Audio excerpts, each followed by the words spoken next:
হঠাৎ করে রাজুর ইচ্ছা করলো কাবাব খাবে, তাই কাবাবিস্তানে চলে গেলাম। আর কাবাব মানেই হচ্ছে কাবাবিস্তান। কাবাবিস্তানের কাবাব খুব বেশি মজা হয়।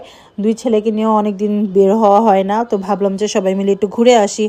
আর রাজুর যেহেতু কাবাব খুব পছন্দ, তাই কাবাবও খেয়ে আসি। আর ওর হচ্ছে মানে অর্ডারটা করে দিয়েছে, এতক্ষণে হচ্ছে খাবার রেডি হচ্ছে, আমরা ওয়েট করতেছিলাম। ওর দুই এক টাইপের মানে খাবারে হয় না, দেখেন এখানে 6-7 ধরনের কাবাব নিয়ে বসছে।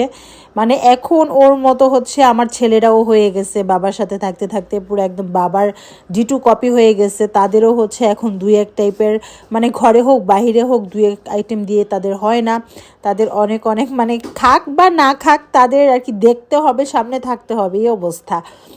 সো আমি হচ্ছে সবসময় আর কি ট্রাই করি ওর মন মতো হচ্ছে রান্নাবাড়া করে দেওয়ার জন্য। সো এখানে হচ্ছে আমাদের অনেক টাইপের কাবাব, মানে আমি এত কিছুর নামও হচ্ছে এখন বলতে পারবো না। চিকেন উইংস টাংরি ছিল, তারপর হচ্ছে চিকেন টিক্কা ছিল, মালাই টিক্কা ছিল, তারপর হচ্ছে হারিয়ালি, বাটার চিকেন, আর হচ্ছে ওদের ফেমাস লাচ্ছি। লাচ্ছিটা খুবই মজা। তো ওই যে আমার সামনে যে একটা চাটনির মতো, এটা তো আরও বেশি মজা। সো অনেক দিন পর হচ্ছে কাবাবিস্তানে আসলাম। কাবাবিস্তানের কাবাব খুব মজা হয়, আমার ছেলেরাও খুব বেশি পছন্দ করে। আর এই সসটা তো অনেক বেশি ইউনিক, আর কোথাও এই সসটা মিলবে না।